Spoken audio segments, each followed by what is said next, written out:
This is a stock photo of my generation. This is my life in lists. And this is Jess Paul. On one of the earliest episodes of this series, a couple of you guys were voting on a category that wasn't even on the wheel. I also got some votes for adulting. Believe me, I should not be the one that you're asking adult advice from. I'm 28 years old, I don't know how to drive a car, and I live in my parents' house. And since we spun on the category last week of the purple mystery question mark, I'd like to give you the only piece of adult wisdom that I have. As a millennial, I fit into a stereotype that is pretty prevalent in my generation. I have 5 jobs.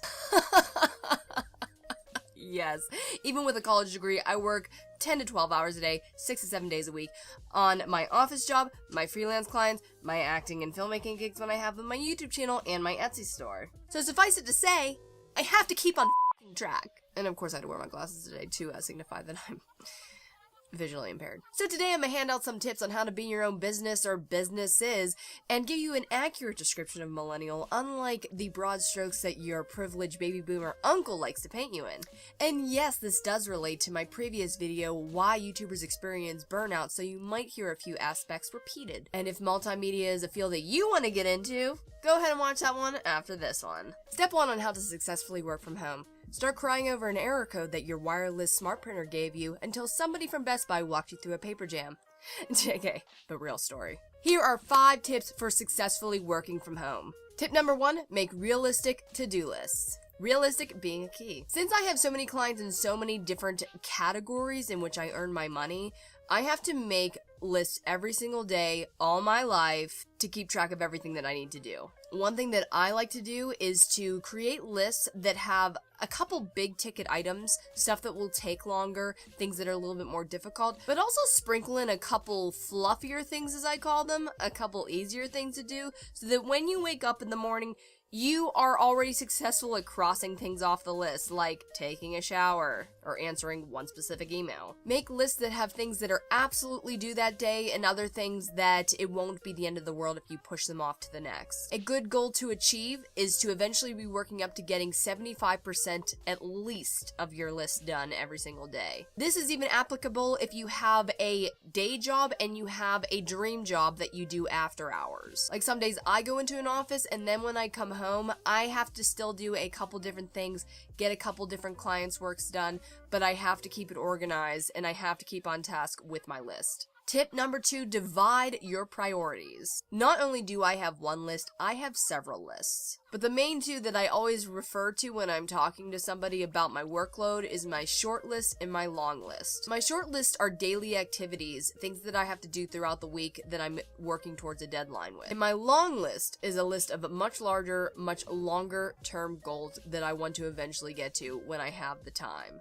The long list I've written in permanent marker so that it takes a lot more to get it off of my board. Making lists like this has taught me what kind of things are easiest to get off my plate and what kind of things my brain will just put off until the end of days. It's also taught me what kind of projects to not take on when I can choose. My number 3 tip is get in tune with timekeeping. So when I started working from home and started taking on my own clients, I knew that I had to get some kind of organization tool to make sure that I stayed on task and gave equal time to each of my separate jobs, gigs, clients. And thank God there are so many apps for that. I'm going to find a listicle that names some organizational apps that you can check out and see what works best for you. But the thing that I actually use is kind of an old app called Time Edition. And it's a simple and free desktop app that keeps your clients organized as well as uses a running clock for you to track down to the minute how much time you're spending on every single client. All my rates for my graphic design, oh, by the way, I do graphic design, that's like my job. My rates are hourly. That means that all of my clients are paying for the minutes and hours spent on their particular project. I do this because all my projects basically come down to how much time I'm spending on them. They range in complexity and type, so the fairest way to calculate every single price is just to go by the minute, the amount of minutes that I spend on something. When your days get really hectic and you start to stress out about what kind of work you should be doing or how much work you should be doing, try to impose some self-imposed quotas. or some rough schedules to keep you on task. For myself, sometimes I'll write a little time next to a lot of my tasks. I'll either write like 2 hours, 30 minutes, or I'll actually schedule it out like, do this by 9 p.m., do this by noon. Even if you're not finishing something, if it's something like I do, where you can spend an amount of time per day and then add that up over the week, then it's a nice way to make your brain focus on what you need to do. My fourth tip for successfully working from home and working for yourself is always be building your brand. Since you don't have a traditional office or a traditional boss or a traditional company, you have to be your own marketer. When I moved to LA, I want to expand a little bit into photo retouching and headshot retouching, model shot retouching. So in my downtime when I wasn't working for clients, I created a portfolio of things that I could do, and I actually started posting these on Facebook in certain groups that were advertising actor headshots or photos to be taken, so that I could tell people about what I could do for their photos. Even if another photographer had taken them, I could take any photo and list it out exactly what I could do for them. So if you're just getting started and you don't have that many clients, do things like that that's putting your name out there, because believe me, nobody will know what your services are unless you tell them. My number 5 tip, and this is the one that I think you will recognize most from the YouTuber video, is don't lose your mind. There are weeks where I never leave my house. If I'm working at home full time one week, I could spend literal hours sitting in a chair and not realize it until my body's like, have I moved? Have I moved since yesterday? One way to combat this is to separate your office from your bedroom if you can. It could be something as far away from your house as a cafe, a diner, a library in which you can work, or just another room in your house. It doesn't have to be a completely separate bedroom or an office room if you have a small space, but it can be your dining room table or a space in the basement that's nice and not creepy.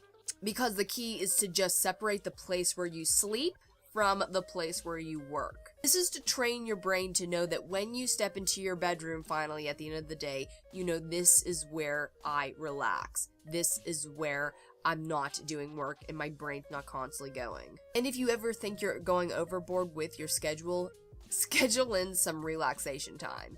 I know it sounds stupid, but when we don't take time away from these multiple hours and these multiple jobs and these multiple clients, we don't do well in the long run. We burn out, we stress out, we lose sleep, and then we can't do as well the next day. So if we convince ourselves of the truth that our overworking now is hurting our work later, then maybe some of us hard pushers will ease up a little bit and remember that we're human beings, even if we are millennials. Now it's time to spin the wheel.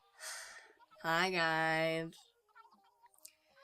So, if you guys have ever worked from home, or you've ever wanted to work from home, here's the comment of the day. Give a tip down below, or ask a question to a problem that you're having within this realm of having a job for yourself.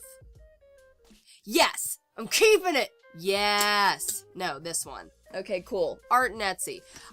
This was one of the very early categories that we did in this series, and I have a lot more to say. I'm going to be moving, as you guys know, I've been saying it so much, but I have a lot to talk about when it comes to the realm of selling online, having your own business. Oh, it's kind of related. Well, I guess all of my things are like kind of businessy.